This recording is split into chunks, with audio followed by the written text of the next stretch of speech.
الحمد لله والصلاة والسلام الأتمان الأكملان على خير خلق الله محمد بن عبد الله وعلى آله وأصحابه ومن سار على نهجه إلى يوم الدين وبعد.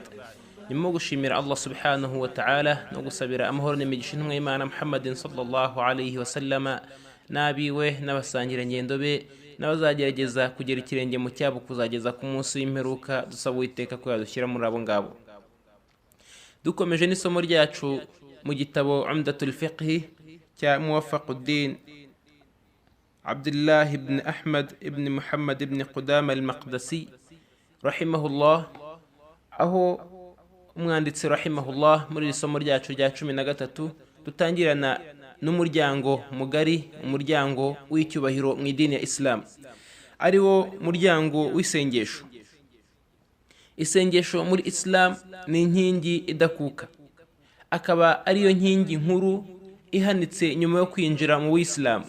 Inkingi ya mbere no guhamya ko nta yindi mana iriho uretse Imana imwe rukumbi, iyo akaba ariyo nkingi y'umuryango winjira muri Islam, akaba ari rwo rufunguzo rufungura uw'islamu. Iyo umuntu amaze kuruhamya aho ngaho aba yinjiye muri Islam, nkuko intumwa Imana Muhammad sallallahu alayhi wasallam ibitugaragariza muri hadith ya Muadh ubwo yamwoherezaga Yaman, no muri hadith ya Abu Musa al-Ash'ari, hadith ya Ibn Umar n'izindi nyinshi nka Umar ibn al-Khattab n'izindi zitandukanye, aho intumwa Imana Muhammad sallallahu alayhi wasallam igaragaza ko icyambere umugaragu ategetswe ari uguhamya ko nta yindi mana iriho uretse Imana imwe rukumbi.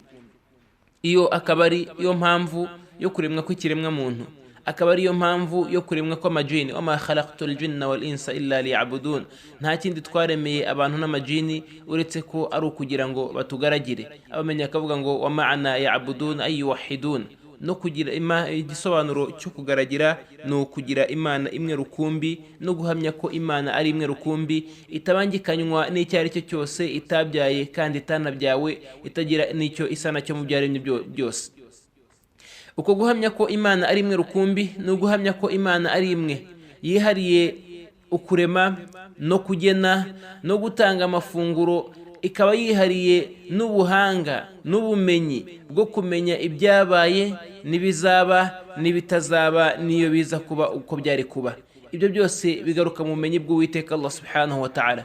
Guhamya ko nta yindi mana iriho uretse Imana imwe rukumbi ni uguhamya ko ibyo byose biri mu bushobozi kandi ko bishobowe n'Uwiteka Allah subhanahu wa ta'ala we wenyine gusa, nta wundi abangikanyije nawe.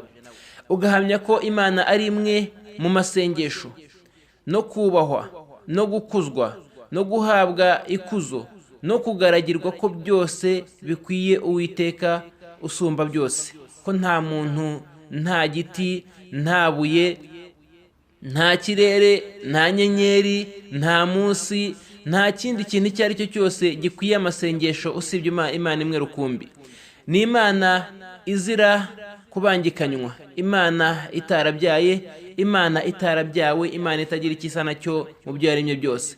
Ibyo nibwo buhanuzi bwavuye ku Uwiteka usumba byose. Ibyo bishimangirwa muri Korani, bishimangirwa mu Ivanjiri, bishimangirwa muri Zaburi, bishimangirwa mu bitabo byose byaturutse ku Mana ko ariyo Mana imwe rukumbi, itagira icyo isa nacyo, itabangikanywa n'icyo ari cyo cyose mu byo yaremye byose. Ibyo iyo umuntu amaze kubyemera, uwo nguwo asabwa kwemera ko Muhammadin sallallahu alayhi wasallama, Muhammad Imana imuhamahoro n'imigisha, ko ari intumwa y'Imana. Kubera ko Muhammad ari we ntumwa yasozereje intumwa n'abahanuzi, akaza aje kuzuza inzira y'intumwa kandi akaza aje gushimangira inzira igana ku Mana. Ntago ushobora kwemera Imana ubishingiye ku marangamutima yawe, cyangwa se ngo ubishingire ku nzozi warose, cyangwa se ikindi kintu kidafite ihame mu bijyanye n'ubuhanuro buva mu ijuru. Ahubwo iyo umuntu agiye kwemera Imana abishingira ku buhanuzi bwahawe intumwa z'Imana. Buri ntumwa yabaga ifite abantu yoherejweho, na buri ntumwa yabaga ifite abantu ireba. Urugero, Musa yari afite bene Israeli aribo bitwaga abayahudi. Abangaba bari bari munsi y'amategeko ya Musa, bityo kugaragira Imana kwabo bagomba guhamya Imana imwe rukumbi, hanyuma bakanahamya ko Musa ari intumwa y'Imana. Ibyo byabaga bibahagije kuba bamaze kuba abakurikiye intumwa Musa, Imana imwishimire. ni nk'uko nguko na Yezu mwene Mariya nawe yoherejwe muri bene Israeli abitwaga abakristo mu gihe cye, bityo kugira ngo umuntu abe umuyisilamu mu gihe cye cyangwa se yitwe ko yakurikiye intumwa ye mu gihe cye, nuko yahamyaga ko nta yindi mana iriho uretse Imana imwe rukumbi, akanahamya ko na Yezu mwene Mariya ari intumwa y'Imana. Ari nayo mpamvu mu mavanjiri no mu bitabo bigaragara mu myemerere y'ubukristu ko ubugingo buhoraho ari uguhamya ko nta yindi mana iriho uretse Imana imwe rukumbi, ukanahamya ko Yezu ari intumwa y'Imana akaba n'umugaragu w'Imana. Ahangaha n'izindi ntumwa zose nuko nguko, yaba ari Nowa, yaba ari Yosefu, yaba ari Dawudi, n'izindi zose, Aburahamu n'abandi bose bamukurikiye nk'aba Yakobo n'abandi batandukanye. Aha intumwa Muhammadin sallallahu alayhi wa sallama niyo yaje isojereje izo ntumwa zose, nk'uko bigaragara mu ivanjiri, bikagaragara muri Tawurati, bikagaragara no muri Quran ko intumwa ya nyuma ari Muhammadin sallallahu alayhi wa sallama, aho mu bindi bitabo yitwaga Ahmad, ariko byose bituruka ku ijambo Muhammad, byose ari ushimira. Ahangaha uyu umaze kumuhamya ko nta yindi mana iriho, guhamya ko nta yindi mana iriho uretse Imana imwe rukumbi, ukanahamya ko uyu Muhammad ari intumwa y'Imana, ahangaha uweho nibwo ubaye umuyisilamu. Ibi tuvuga ko utagomba kubihamya cyangwa se nta bindi ushobora guhamya byakwinjiza mu Isilamu usibye ibi ngibi, kubera ko Muhammad ari we ntumwa y'iki gihe, ari nayo ntumwa igihe tugezemo. Kabone nubwo izo ntumwa zindi wazemera ukazihamya ko ari intumwa z'Imana kandi kari n'abagaragu b'Imana, udahamije intumwa y'Imana Muhammadin sallallahu alayhi wa sallama, aha ntabwo weho ushobora kwinjira mu Isilamu, kubera ko buri ntumwa iyo yazaga ije kuzuriza amategeko y'Imana, ikazana amategeko yayibanjirije, ikazana n'andi mategeko agomba kugenga no kuba umwihariko ku bantu bayo. Ni nk'uko nguko intumwa y'Imana Muhammadin sallallahu alaihi wasallam yasojereje intumwa n'abahanuzi, izana amategeko agomba kubahiriza no kuzuriza idini y'Imana ku nzira intumwa zose zayibanjirije zanyuzemo. Bityo iyo wemeye ko uri umuyisilamu ugomba kugendera kuri ayo mategeko, ukagendera kuri ayo mahame, ukagendera no kuri ubwo butumwa bwaturutse mu ijuru bukazanirwa intumwa Muhammadin sallallahu alaihi wasallam. Ibyo ngibyo ubirenzeho ntago aba ari umuyisilamu. Ibyo ngibyo utabyubahirije ntashobora kuba umuyisilamu. Agahamya Imana imwe, agahamya n'intumwa y'Imana. Intumwa uyihamya wezera ibyo yaguhaye, wemeza ko ari ukuri ibyazaniwe n'intumwa y'Imana, intumwa Muhammadin sallallahu alaihi wasallam, kandi ukirinda guhimba no kongeramo cyangwa se no gukeka ko hari ikindi gishobora kugeza ku Mana wakoresha kitari icyo wazaniwe n'intumwa y'Imana, harimo ibihimbano n'ibindi byose umuntu ashobora kwitekereza akabona ko ari byiza mu idini. Ibyo ntibishobora kuba byiza, kuko iyo biza kuba byiza byari kuba byarazanywe n'intumwa. Kuba itarabizanye weho kubizana ni nko kugaragaza ko intumwa itazanye idini yuzuye, bityo hayaburaga ako gato yawongeyemo. Niyo mpamvu ako ngako kaba umuziro mu idini, ntibyemewe ko umuntu agira ikindi yongera mu idini. Hanyuma nyuma y'aho ngaho inkingi ngari ari ni nayo nkingi turimo, ni inkingi yo gukora amasengesho.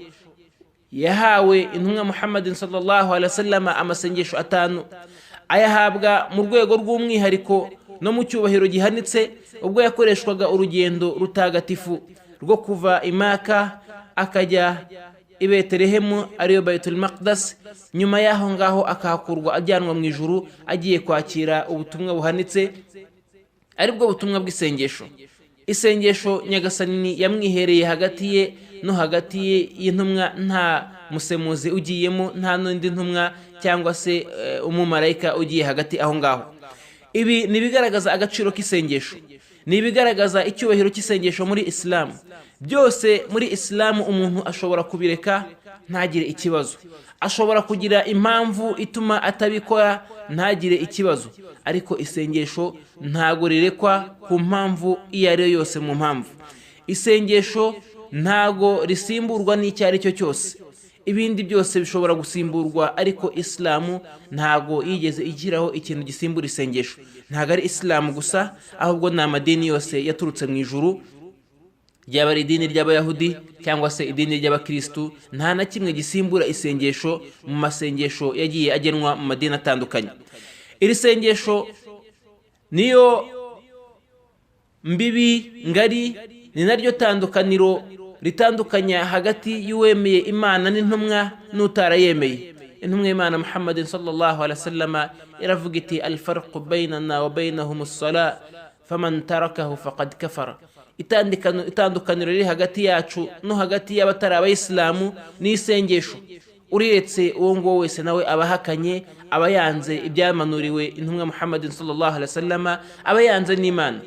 Iyo ukunda Imana urayigaragira, iyo ukunze indi Mana urayisenga, iyo wanga Imana ntuyigaragira nta nubwo unayisenga. Ahangaha ibyo birasobanutse, kuko ukuri gukomeye kurusha ibindi Imana yategetse ikiremwa muntu ni isengesho. Nyuma yo kwemeza ko iyo Mana ari Imana ye, akemeza ko n'intumwa ari intumwa z'Imana, ahangaha ategekwa gusenga. Kwemera intumwa ni ukwemera ibyayimanuriwe n'isengesho nk'uko yarimanuriwe, ukarisenga nk'uko yarisenze, nk'uko intumwa y'Imana itubwira iti sallu kama ra'aytumuni usalli, mujye musenga nk'uko mwambonye nsenga. N'intumwa zose nuko nguko zigishaga ababaga barazikurikiye, zikigisha abigishwa bazo ko amasengesho akorwa nk'uko intumwa zayakoraga. Iri sengesho ni inkingi nk'uko twabivuze y'umwihariko, yatanzwe ikanategekwa mu buryo bw'umwihariko. Nyagasani yayategetse ari amasengesho 500. Intumwa y'Imana imaze kuyafata, imanutse ihura na Musa alayhi salam mbere yuko isohoka mu ijuru. Musa aramubaza ati niki utegetswe? Arabwira ati ntegetswe amasengesho 500.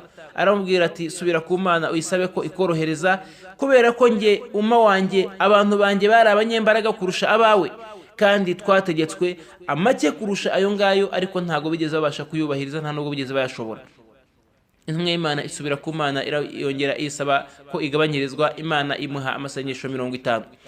Aragaruka yongeye guhura na Musa, aramubaza ati utegetswe iki? Ati nongeye gutegekwa amasengesho abayangaha abaye 50. Aramubwira ati subira ku Mana uyisabe ko ikugabanyiriza, kubera ko abantu bawe n'abajya intege nke ntibazigera babasha kuyubahiriza. Asubira kwa Allah subhanahu wa ta'ala. Allah subhanahu wa ta'ala amutegeka 5.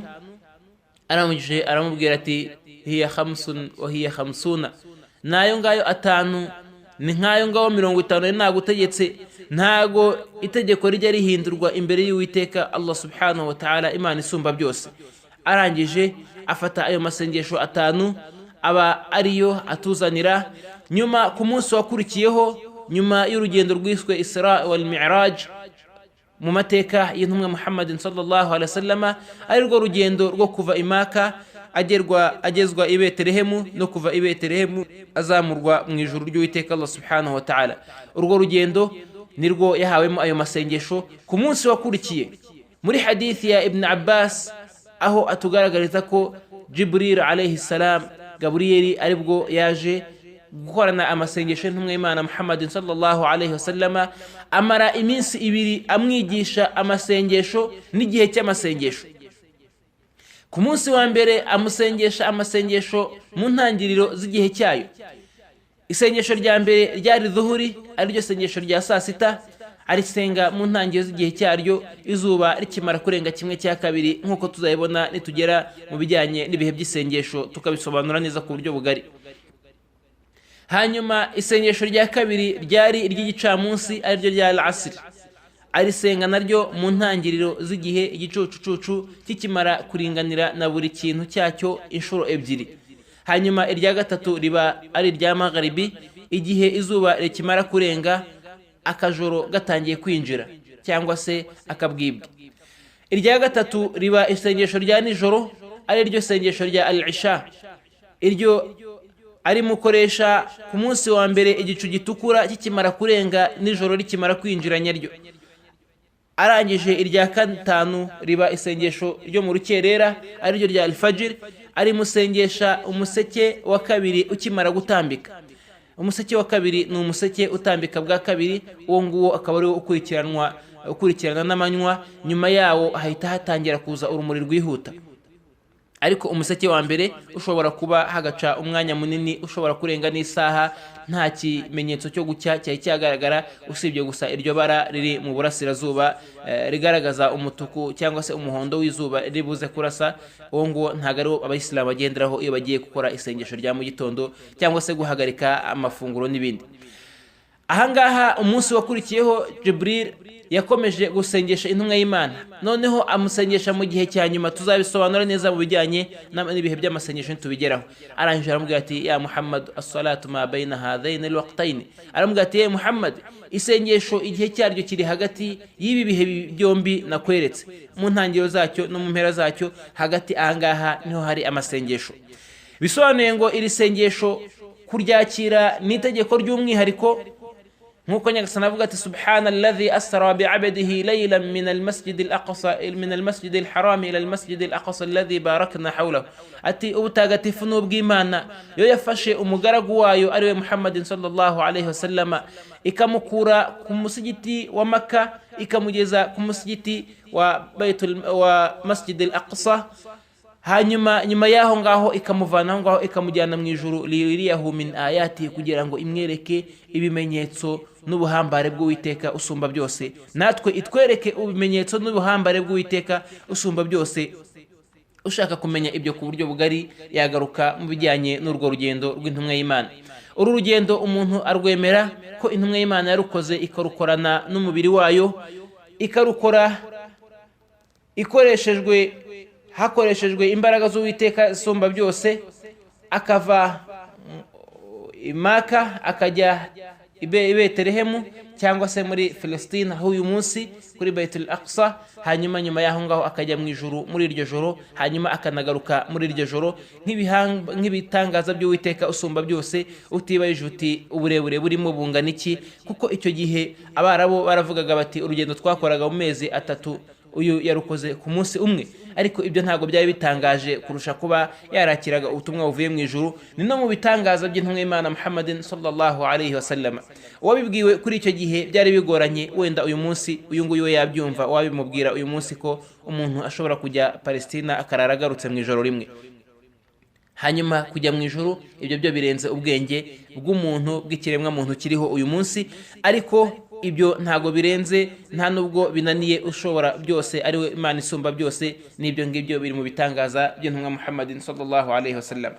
ahabwa amasengesho 5 ku munsi, ategekwa kuyasenga mu gihe cyayo, ategekwa kuyubahiriza, akaba itandukaniro hagati y'Ubuyisilamu n'ubuhakanyi.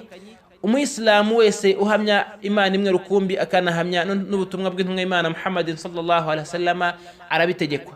hanyuma wa wundi utemera Imana imwe rukumbi, cyangwa se akemera Imana imwe rukumbi ariko ntiyemere ubutumwa bw'intumwa Muhammadin sallallahu alaihi wasallam, uwo nguwo ahakana ibyo ngibyo, uwo nguwo ntiyategekwa iryo sengesho.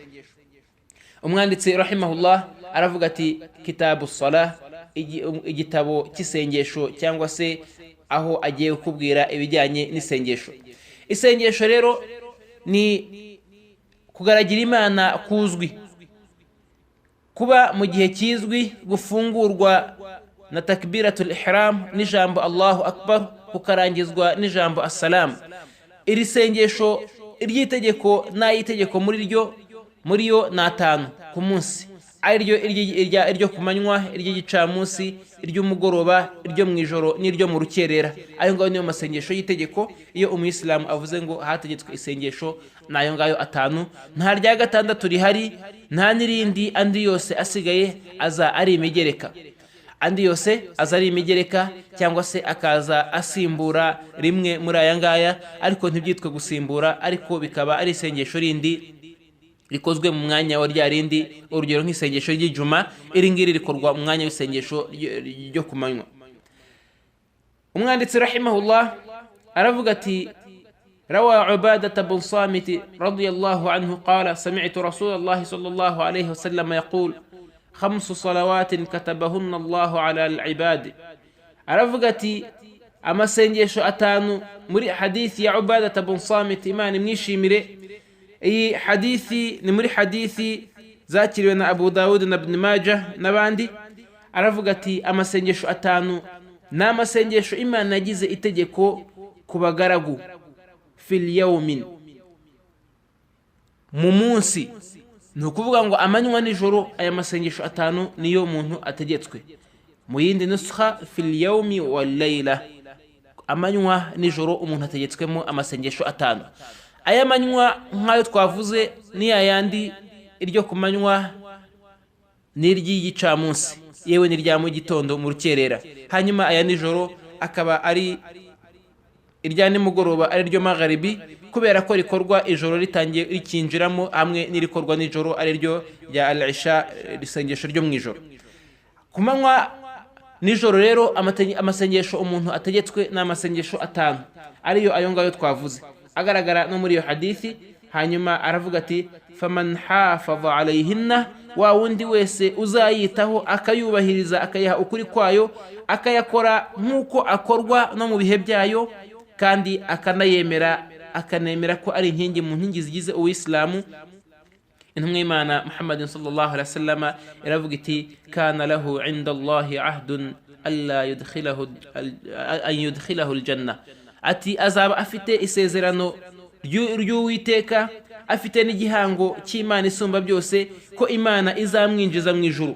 Waman lam yuhafiz alayhinna, naho wa wundi utazayubahiriza ngo ayahe ukuri kwayo, ayuzuze nk'uko asabwa kuzuzwa, lam yakul lahu inda Allahi ahdun, ntago uwo ngo azaba afite igihango cy'Imana cyo kutamwinjiza mu ijuru, ntago azaba afite igihango cyo kurokoka n'ibihano by'Uwiteka usumba byose ku munsi w'ibarura. Intumwa y'Imana iratubwira iti insha'a adhabahu wa insha'a ghafara lahu, Imana nibishaka uyu nguyu utaruje amasengesho nk'uko bisabwa, Imana nibishaka izamubabarira, ninabishaka izamuhana. Nimubabarira bizaba ari ku mpuhwe z'Uwiteka usumba byose, ninamuhana bizaba ari ku butabera bw'Uwiteka usumba byose, kubera ko akwiye guhanwa. Kubabarirwa ibyo biza nk'impuhwe z'Imana, naho ukuri kwe no guhanwa kubera ko atubahirije amategeko y'Imana.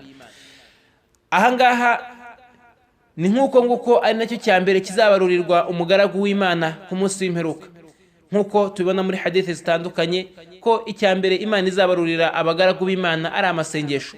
Niyuzura bazarokoka, natuzura n'ibindi bikorwa ntacyo bizamumarira, kubera ko isengesho ari ryo rihatse ibindi byose. Umugaragu azashyirwa ku munzani, hashyirweho amasengesho ye, hanyuma amasengesho naba atarubahirijwe neza, ariko yarubahirijwe kutubahirizwa neza, nko kuba umuntu ashobora gutana mu gihe cy'isengesho, cyangwa se ashobora kurikerezaho gatoya, cyangwa se ashobora kuba ari mu isengesho ibitekerezo bye bikamujyana ahandi bikamuvana mu isengesho, cyangwa se utundi tuntu duto duto dushobora kubaho nk'amakosa akorewe mu isengesho. Ibi iyo nibimara kugaragara ko aya masengesho atuzuye neza kubera utu tuntu tuburamo, Nyagasani azavuga ati murebe mu bikorwa by'umugaragu wanjye niba harimo amasengesho y'imigereka, hanyuma bazane amasengesho y'imigereka bayongere hahandi, hanyuma uyu muntu abashe kurokoka, abone gukomeza kubarurirwa n'ibindi bikorwa. Ariko nibashyira ku muzani bagasanga nta sengesho afite mu masengesho ye, uyu nguyu nk'uko twavuze ko uyu nguyu azaba yarahakanye Imana, bityo uyu nguyu nta kindi azaba akeneye kubarurirwa, kubera ko ikizamini nyirizina nyamukuru azaba amaze kugitsindwa. Umwanditsi Imana imwishimire akavuga ati fasalawatul khams wajibatun ala kulli muslim, aravuga ati amasengesho atanu ni itegeko rihamye ntakuka kuri buri muyisilamu. Aha umuyisilamu ninde? Umuyisilamu ni wa wundi wicishije bugufi ku mategeko y'Imana isumba byose, akubahiriza ko Imana ari imwe rukumbi, akanubahiriza ibyahishuriwe intumwa Muhammadin sallallahu alaihi wasallam. Iyo amaze kwemera ibi ngibi no kubyubahiriza, uyu nguyu aba umuyisilamu. Ariko umuntu bimuhagije kuba umuyisilamu gusa kubyemera, akanabihamya mu mutima we, akanabivuga ku rurimi rwe. Iyo umuntu yemeye Imana imwe rukumbi itabangikanywa n'icyo ari cyo cyose, hanyuma akanemera intumwa y'Imana Muhammadin sallallahu alaihi wasallam ko ari intumwa yayo, kandi akaba n'umugaragu wayo, akabihamya ku rurimi, uyu nguyu iyo amaze kubihamya gusa bivuye ku mutima, uyu nguyu abaye umuyisilamu. Abantu mu bijyanye n'imyemerere mu idini ya Islam harimo ibice bitatu. Igice cya mbere ni umuyisilamu uhamya ibyo twavuze, guhamya Imana imwe rukumbi no guhamya intumwa y'Imana Muhammadin sallallahu alaihi wasallam bivuye ku mutima bigashyirwa ku rurimi. Igice cya kabiri ni abatari abayisilamu ari bo bahakanye.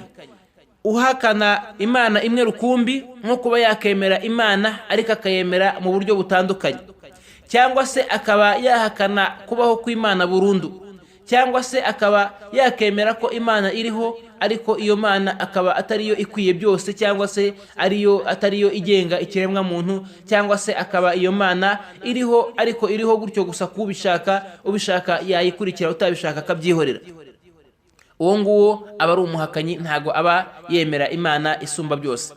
Hanyuma no guhamya intumwa Muhammadin sallallahu alaihi wasallam, bityo ibi biragendana, kubera ko umuntu aramutse ahamije Imana imwe rukumbi akanahamya ko ari ikwiye kugaragirwa inakwiye byose, ariko nahamye intumwa y'Imana Muhammadin sallallahu alaihi wasallam, aba yemera Imana ariko ahakana intumwa y'Imana, bityo mu idini ya Islamu ntago yinjira mu bayisilamu kubera ko aba yahakanye intumwa y'Imana. Bityo guhakana intumwa y'Imana bimwinjiza mu buhakanyi, kubera ko kugira ngo abe umwemeramana agomba kuyemerana n'intumwa yayo, kuko adashobora kumenya Imana usibye ku byahishuriwe intumwa y'Imana. Bityo iyo amaze kubyemera byombi, ahangaha nibwo abaye umwemeramana.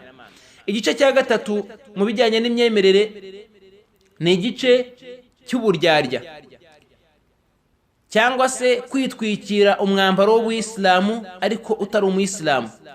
Ijambo n'ururimi n'ibikorwa bikavuga ngo ndi umuyisilamu, ariko ku mutima akaba avuga ati sindi umuyisilamu, nta nubwo mbyemera, ibi ngibi nta nubwo ari ukuri. Uyu nguyu aba ari indyarya. Iki ni igice cya gatatu cyaje kuboneka muri Islam, aho bamwe mu bantu bahamyaga ko ari abayisilamu ariko akaba atari cyo kibagenza, ahubwo ikibagenza ima ari ugusenya Ubuyisilamu, cyangwa se bagenzwa n'izindi nyungu nko kuba babona imitungo, cyangwa se kuba barongora abakobwa ba Kisilamu, cyangwa se kuba bahabwa icyubahiro cyo kuba ari abayisilamu, cyangwa se n'izindi mpamvu zitandukanye nko kuba hari ibyo basabwa kubahiriza kugira ngo bagire ikindi baronka, bityo bakaba bakiyita abayisilamu kandi atari abayisilamu, batemera n'Ubuyisilamu. Abangaba ni igice cya gatatu cy'uburyarya cyangwa se cy'indyarya. Iki akaba ari igice kibi cyane kurusha ibindi, akaba ari igice gihanitse mu bubi, kubera ko Nyagasani avuga ati innal munafiqina fi darkil asfali minan nar, ati mukuri izi ndyarya aba bahamije ko cyangwa se bavuze ko ari abayisilamu ariko atari abayisilamu, bakavuga ko Imana ari imwe kandi bavuga ko batabyemera, bakavuga ko Muhammad Imana imuha amahoro n'imigisha ari intumwa yayo ariko ntibabyemere. Abangaba bazaba bari mu ndiba z'umuriro wa Jahannama, umuriro utwika cyane, bazaba bari mu ndiba, bazaba bari hasi y'abandi bose. Kubera iki? Kubera ko abangaba bajijishije, bibeshya ko bajijishije Imana kandi Imana ariyo ibajijisha. Ahangaha iki gice rero ni igice kibi cyane, kizira ko umuyisilamu yakinjiramo, kandi n'ukirimo wese ko yari akwiye kwicuza akagaragaza imyemerere nyayo iri mu mutima we, hanyuma kandi ibyo ngibyo akabikora abihagazeho n'amaguru yombi, akemera Imana. Nyagasani aravuga ati ese byatwara iki Imana iramutse ibahembeye ibikorwa byiza mwakoze? Ese byayimarira iki iramutse ibahannye kandi mwarakoze ibikorwa byiza? Ahangaha Nyagasani akavuga ati ushaka yemere, nushaka ahakane. Umuntu yemerewe kwemera mu ntangiriro cyangwa se no kutemera, ibyo ngibyo ni uburenganzira bwe, ariko umuntu ntabwo yemerewe kujijisha Imana ngo avuge ngo ndi umwemeramana kandi atemera Imana, ngo avuge ngo ndi umuyisilamu kandi agambiriye gusenya Ubuyisilamu, ngo avuge ngo ndi umukristo kandi icyagambiriye ari ugusenya ubukristo. Ibi ngibi ni uburyarya, kirazira, ni bibi, ibi ngibi Imana ibyanga urunuka. Ahangaha rero umuyisilamu twavuze niwe utegetswe aya masengesho 5 ku munsi. Utari umuyisilamu ntabwo ategekwa aya masengesho. Umwanditsi aravuga ngo balighin, wa wundi umaje kugera mu gihe cy'ubukure.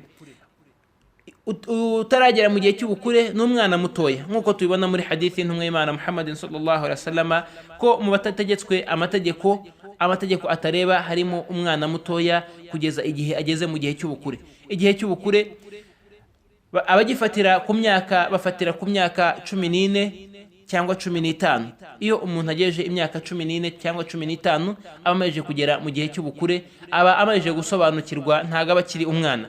Ashobora no kugira ibindi bimenyetso bishobora kugaragaza ubukure bw'umuntu, muri byo ku gitsina gabo nko kuba yabyimbisha ijwi, akagira ijwi rya kigabo. Ahangaha uyu nguyu aba amaze gukura, kabone nubwo ashobora kuba atarageza ya myaka.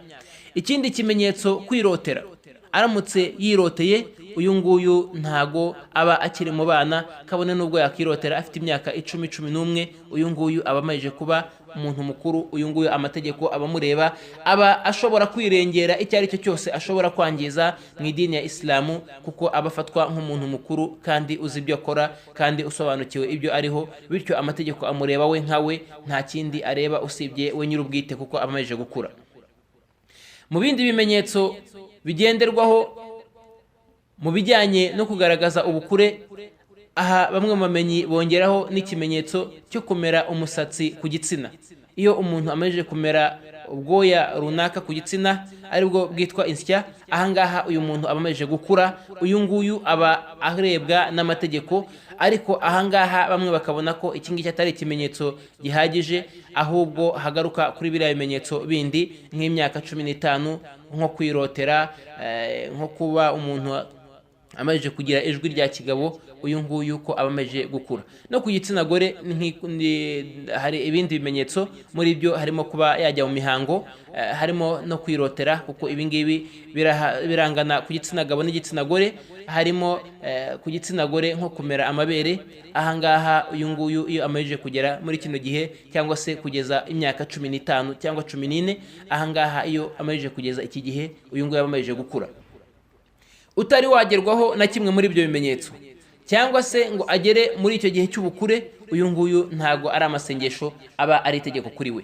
Ariko uyu nguyu yigishwa isengesho, akanarimenyerezwa, rikanafatwa nk'itegeko, akaba yarihanirwa, kugira ngo aryimenyereze igihe azaba ageze mu gihe cy'ubukure, bitazamugora, azaba azi icyo gukora kandi azaba azi neza ko isengesho ari itegeko kandi agomba kuryubahiriza mu bihe runaka no mu buryo runaka.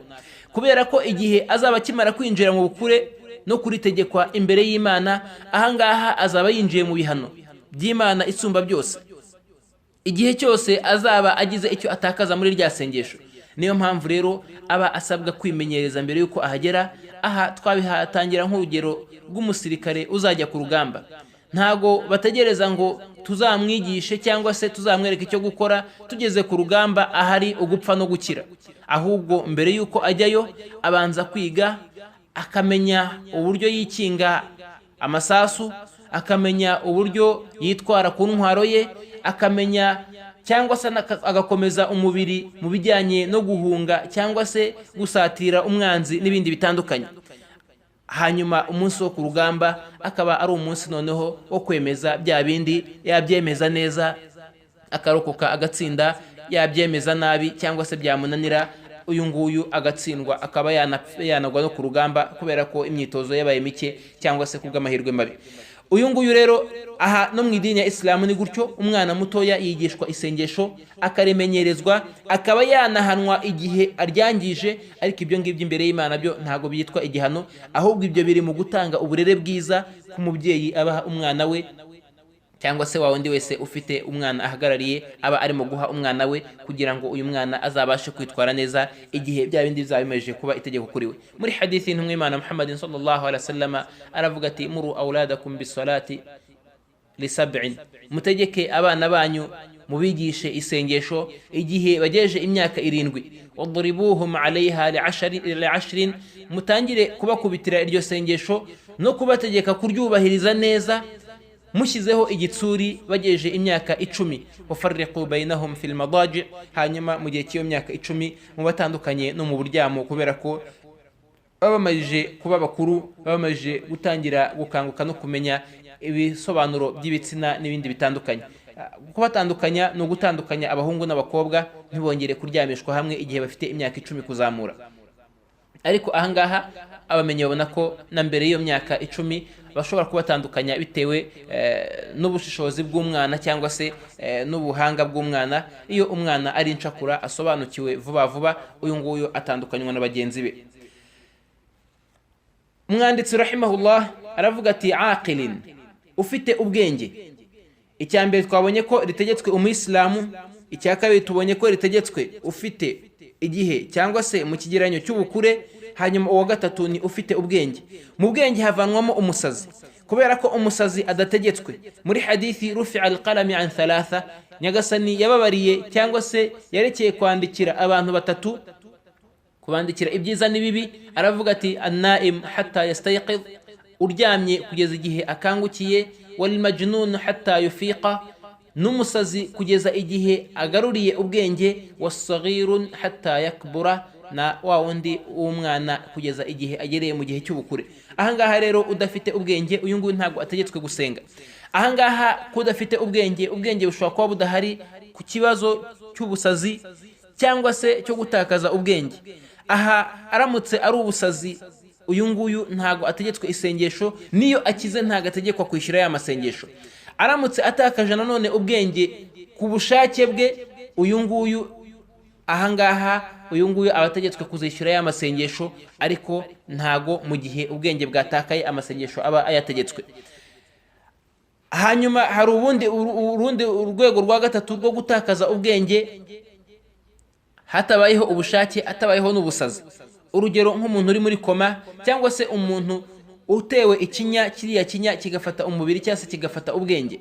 uyu nguyu ahangaha ntago uyu nguyu aba ategetswe isengesho, niyo avuye muri cya kinya ntago ategekwa kwishyura ariya masengesho, igihe ibingibi byabaye nta mahitamo, nta n'ubujanja cyangwa se ubucakura bwo kugira ngo abashe gukwepa isengesho. icyo bisobanuye nuko umuntu iyo agiye no kujya kwa muganga, byari bikwiye kuba byiza ko igihe niba ari buterwe ibinya bigera mu mutwe, niba ari ibinya bimara igihe kiringaniye, ko ibi binya bihitwamo mu gihe umuntu adafite amasengesho, nko mu gihe cya nijoro cyangwa se nyuma yuko amaze kubahiriza isengesho, igihe bishoboka ko kiri bugere ku rindi sengesho cyamushizemo. naho iyo ari ikinya kirekire, ahangaha ibyiza nuko giterwa nanone mu gihe cyiza kitarimo amasengesho menshi, nko kuba cyaterwa nyuma yuko amaze gukora isengesho rya nimugoroba, bityo aba afite igihe kirekire ari buze kumara adafite amasengesho. bityo iki kinya gitewe muri kino gihe biba byiza kurushaho, kugira ngo umugaragu abashe kwiyegereza Imana mu gihe kindi.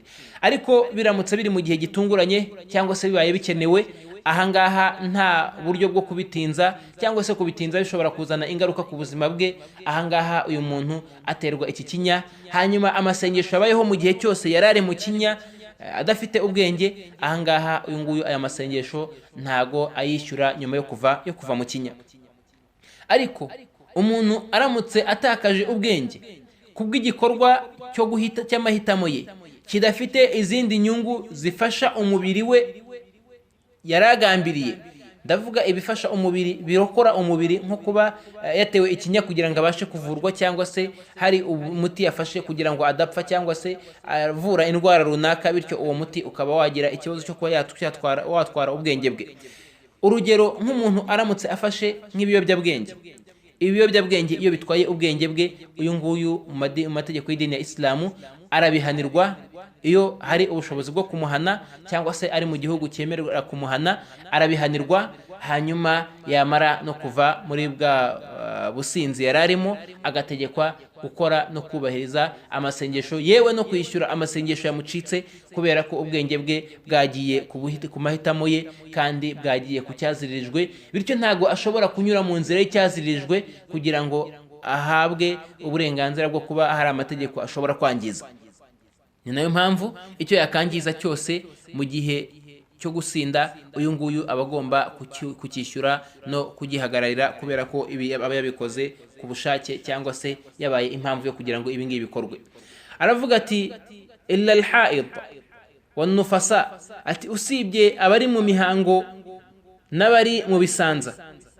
abari mu mihango n'abari mu bisanza, abangaba icyo umwanditsi agambiriye n'iki?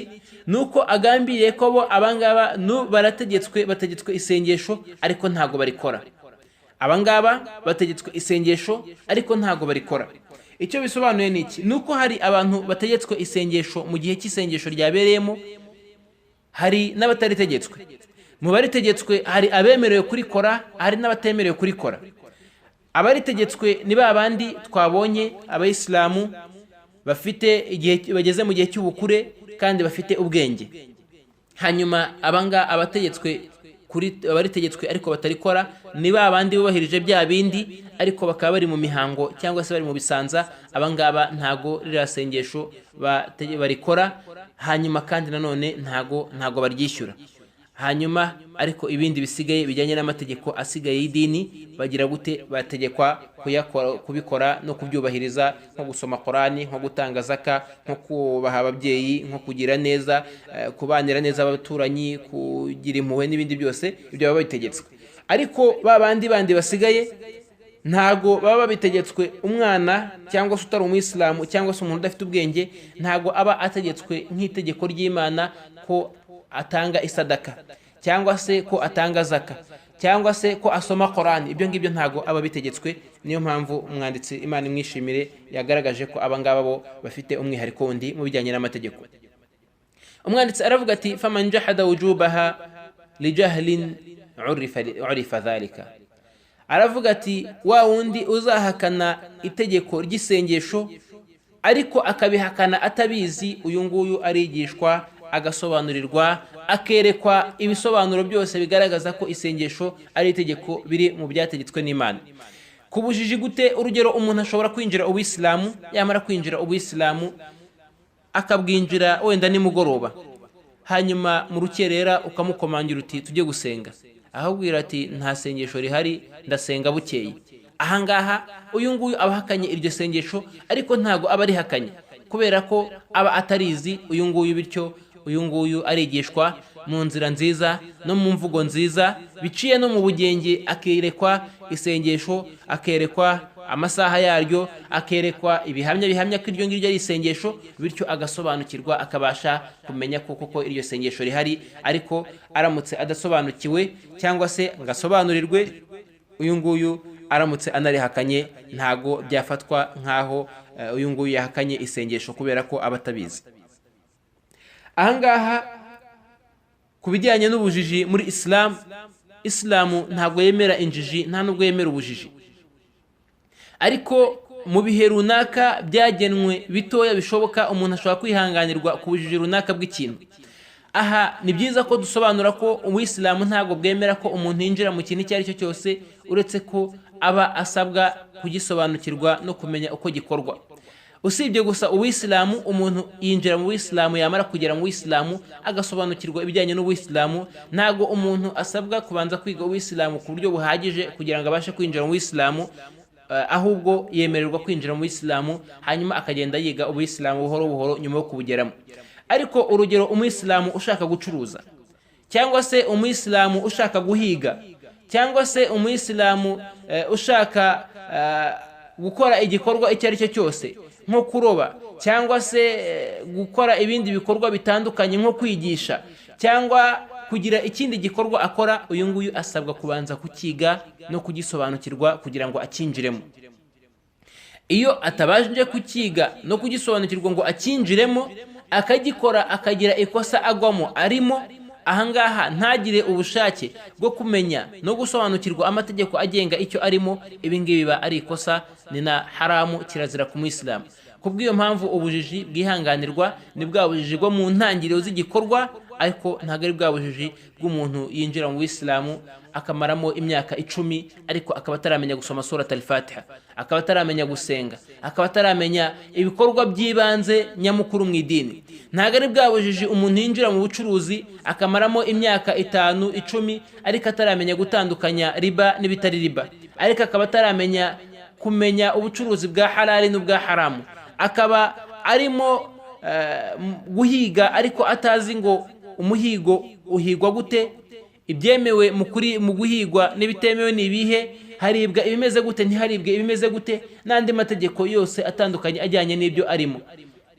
Ntabwo ari bwa bujiji bwemerera umuntu kwinjira mu rushako ariko akajyamo akamaramo imyaka 5 10 imyaka 2 cyangwa se niyo yaba ari amezi 5 ataramenya ngo ukuri kumufasha nukuhe, akabyara umwana wa mbere wa kabiri wa gatatu ataramenya ngo ukuri kw'abana nukuhe, akaba mu bintu atabizi, hanyuma wamubaza akavuga ngo njye ntago mbizi Imana izanyihanganira, uyu nguyu ntago Imana imwihanganira, kubera ko uyu nguyu afite impamvu, afite n'ubushake bw'ubujiji bwe, afite no guharanira kuba injiji muri bya bindi arimo. Uyu nguyu ntago ariwe urebwa n'amategeko.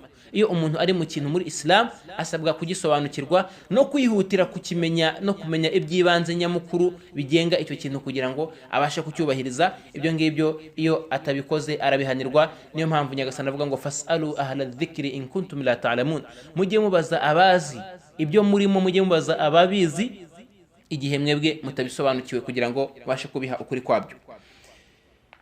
Umwanditsi rahimahullah aravuga ati rero iyo umuntu ahakanye isengesho, uyu nguyu iyo harimo ubujiji arigishwa agasobanukirwa, akerekwa ibijyanye n'isengesho, akanemera kandi ko itegeko ry'isengesho ari itegeko ry'Imana.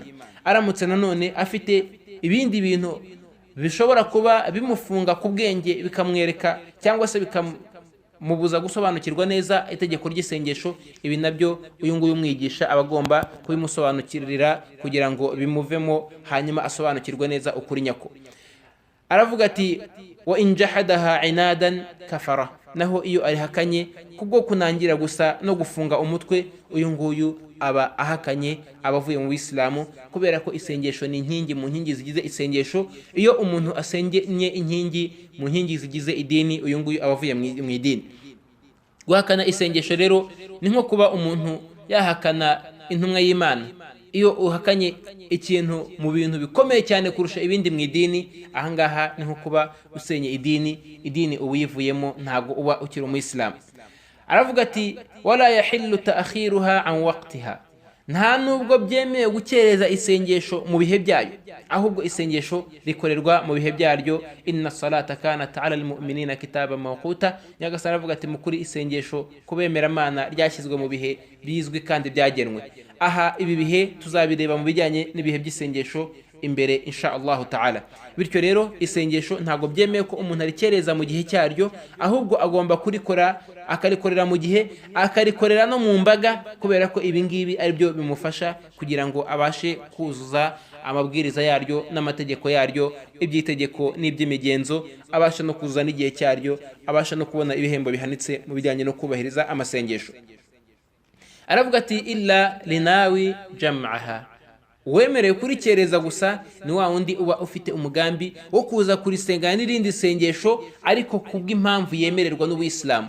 Nk'umugenzi uri ku rugendo wemera gufatanya amasengesho, ashobora gukereza isengesho rya zuhuri kugira ngo aze kurifatanya na rasiri, cyangwa se agakereza mangaribe kugira ngo aze kwifatanya na ishayi mu gihe cya ishayi, nk'uko amabwiriza ajyanye no gufatanya amasengesho tuzayabona mu bijyanye no gufatanya amasengesho mu idini ya Islam. Bityo wa wundi ufite uburenganzira bwo kuza gufatanya isengesho n'irindi, uyu nguyu yemerewe kuba yashyiraho umugambi wo kuza gukereza isengesho kugira ngo aze kurisengera mu gihe kirindi ryemerewe gufatanywa naryo, bityo uyu nguyu we akaba ari we ubyemererwa. Aravuga ati aw mushtaghilan bi shartiha, ati cyangwa se umuntu akaba arimo kubahiriza ibyangombwa byo kugira ngo isengesho ryuzure, ibi bikamukereza ku gihe cy'isengesho, uyu nguyu nawe arihanganirwa. Urugero, umuntu ashobora kuba ari gukora igikorwa gituma isengesho ryuzura. Urugero, ashobora kuba ari kudoda umwenda kandi nta wundi mwenda afite wo kwambara, kandi mu byangombwa bisabwa kugira ngo umuntu akore isengesho harimo kwambara no guhisha ubwambure. Bityo uyu mwenda aramutse ari kuwushora nta wundi mwenda afite, uyu mwenda akaba ari wari buze gukoresha isengesho, bamwe mu bamenyi babona ko ntacyo bitwaye ko agomba kubanza kurangiza uyu mwenda, kabone nubwo uyu mwenda kuwurangiza ari buwurangize igihe cy'isengesho cyarangiye, bityo ari buze gusenga isengesho kandi akihanganirwa. Cyangwa se urugero, umuntu aramutse ageze ku mugezi agiye kuvoma amazi, ndavuga imigezi ya kera ya gakondo, amariba, hanyuma agasanga umugozi wacitse. Mu gihe arimo gukora umugozi wo kugira ngo abashe kumanura indobo mu iriba avome amazi, uyu mugozi kuwukora bikaba biri buze gutuma igihe cy'isengesho kiri burinde kivamo atarawurangiza, hanyuma akawurangiza nyuma y'igihe cy'isengesho. Bamwe mu bamenyi babona ko ntacyo agomba kubanza gutunganya uyu mugozi akawukora kugira ngo abashe kuvoma amazi, hanyuma ayo mazi ayatawaze, hanyuma namara kwisukura akora isengesho. Ariko icy'ukuri kubamenyi nuko ahangaha uyu nguyu ntago agomba gutakaza igihe cy'isengesho kugira ngo akore impamvu ituma ajya mu isengesho nko kudoda uwo mwenda cyangwa se gukora uwo mugozi cyangwa se izindi mpamvu zishobora gutuma uyu muntu akereza isengesho arimo gukora ibisabwa kugira ngo isengesho rye ryuzure neza. Ahubwo abamenyi bagaragaza ko niba nta mazi ahari uyu nguyu ahita atayamamu agasenga, kabone nubwo iriba yaba ari iruhande rw'iriba ariko adafite igikoresho kimutuma avanamo ari amazi mu iriba. Ni nk'urugero rw'umugezi, aramutse afite umugezi ariko urufunguzo rukaba rwatakaye, akaba arimo gucura urufunguzo rwo kugira ngo abashe gufungura amazi. Uyu nguyu abamenyi ntago bagaragaza ko ari muri ba bandi bemererwa gukereza isengesho kugira ngo abanze kurangiza gucura urufunguzo hanyuma afungure amazi. Icyo ukuri nuko uyu nguyu amazi nubwo ahari ariko nta bushobozi bwo kuyakoresha afite, ari mu kigega ariko ntiyabasha kukigeramo, nta nubwo yabasha kugipfundura, nta nubwo yabasha kuyakuramo, nta nubwo abwirizwa kugipfumura kugira ngo abashe kubona amazi yo gutawaza, kubera ko izi ari inyungu rusange, bityo aratayamamu hanyuma agasenga. Ni nk'uko nguko na wundi adafite umwenda, icyo gihe uyu nguyu Uwisilamu mwemerera gusenga yambaye ubusa, nk'uko tuzabibona mu bijyanye n'amategeko n'amabwiriza y'isengesho ry'umuntu wambaye ubusa n'izindi mpamvu izo zose. Aravuga ati fa intarakaha tahawunan istutiba thalatha, iyo umuntu aretse isengesho kubwo ubunebwe cyangwa se no gupinga, uyu nguyu yigishwa ubugira gatatu, akanakangurwa ubugira gatatu, akanashishikarizwa ubugira gatatu n'iminsi itatu. Ahangaha ubugira gatatu buvugwa nuko iyo umukanguye cyangwa se umwibukije akibuka, ahangaha ntago bivuga ngo ubutaha niyongera nzamwibutsa inshuro ya kabiri, hoya, ahubwo icyo gihe ubutaha nanone yongera gutangira bundi bushya, kubera ko cya gihe cya mbere wamwibukije yari yagize ubunebwe, urugero yanze gusenga, umwereka isengesho, umwereka agaciro karyo, umwereka ko isengesho ari itegeko, umwereka ibihembo byaryo, arahaguruka arasari. Ahangaha ubutaha niyongera ntago uzashingira kuri bya bindi byabanjije, ahubwo uyu nguyu yongera kwigishwa bundi bushya, kubera ko ahangaha gatatu kabarwa igihe umwigishije akanga, ukamuha umwanya akabyanga, ukamuha igihe cyo kubitekerezaho akacyanga, ahangaha akarinda yanga kugeza igihe izo nshuro eshatu n'icyo gihe cy'iminsi itatu cyangwa se ibihe bitatu byose birangiye atari yabasha kwisubiraho. Ahangaha uyu nguyu muallifu rahimahullah aravuga ati fa intaba, iyo yicujije aravuga ati uyu nguyu abagarutse mu Buyisilamu, abaye Abuyisilamu nk'Abayisilamu bagenzi be. Hanyuma iyo aticujije uyu nguyu aba ari umuhakanyi, aba avuye mu Buyisilamu. Iyo umuntu yibukijwe isengesho akanga kuryikora, akibutswa amasengesho akanga kuyakora, akigishwa ibyiza byayo akanga kubikora, uyu nguyu aba ahakanye, aba avuye muri Islam, kubera ko Islamu nk'uko twavuze ishingiye ku isengesho. Iyo aryanze akaripinga, byaba ari ku bunebwe cyangwa se ari ku bushake cyangwa se ari kugufunga umutwe, uyu nguyu aba avuye mu Buyisilamu, kubera ko nta Buyisilamu utarimo amasengesho, nk'uko twabivuze muri hadithi itandukanye iri hagati y'Umuyisilamu n'utari Umuyisilamu ni ukureka isengesho. Uramutse aryanze, uyu nguyu aba ahakanye, avuye muri Islamu. Kubw'iyo mpamvu ashobora no gufatirwa ingamba zitandukanye bijyanye n'ubushobozi bw'ibihugu arimo, iyo ari ibihugu bijyanye n'amategeko, bityo amategeko y'umuntu avuye mu Islamu ashobora kumureba. Ahangaha uyu nguyu nk'uko twabivuze ahabwa igihe cyo kwicuza n'igihe cyo kwigishwa n'igihe cyo gusobanurirwa, yewe akaba yahabwa na bimwe mu bihano by'ibanze byatuma aramuka yisubiraho, nk'uko tubibona mu gihe cya Umar ibn al-Khattab radiyallahu anhu, ko umuntu yanze gukora isengesho, abasahaba bamwe mu bantu bari bari kumwe bari muri icyo gihe baramwica. Bamwishe bigera ku muyobozi w'Abayisilamu ari Umar ibn al-Khattab. Umar ibn al-Khattab ararakara cyane, arababwira ati ese ntimwari kubanza kumwigisha, ntimwagombaga kumwihanganira iminsi itatu mukabanza no kumufunga kugira ngo murebe ko wenda nibura yakisubiraho cyangwa se yasobanukirwa?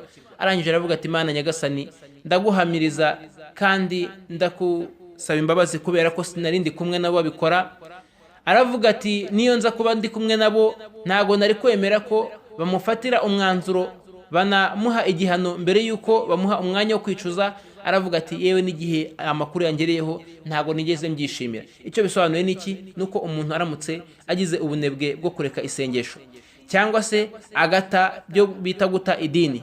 Iyo ataye idini cyangwa se agata amasengesho, uyu nguyu arabanza akigishwa, hanyuma agahabwa igihe cyo kwicuza, agasobanurirwa. Iyo ibingibi byanze ntabihe agaciro, uyu nguyu ashobora guhabwa ibihano by'ibanze nko kuba yafungwa n'ibindi bitandukanye, kugira ngo abashe gutekereza ku byo ariho, yisubireho. Hanyuma uyu nguyu iyo ibyo byose byanze, nibwo afatirwa umwanzuro wo kuba avuye muri Islam, akaba ashobora gufatirwa ibihano bikomeye bitewe no kuba yavuye muri Islam.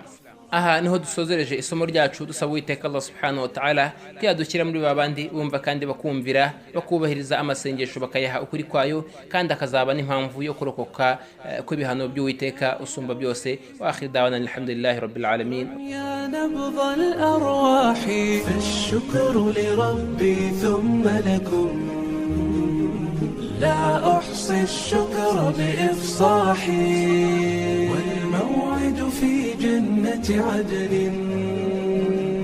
ما دمنا نسعى بصلاحي والختم سيحوي توقيعا لخديجة بنت الصلاح لخديجة بنت الصلاح.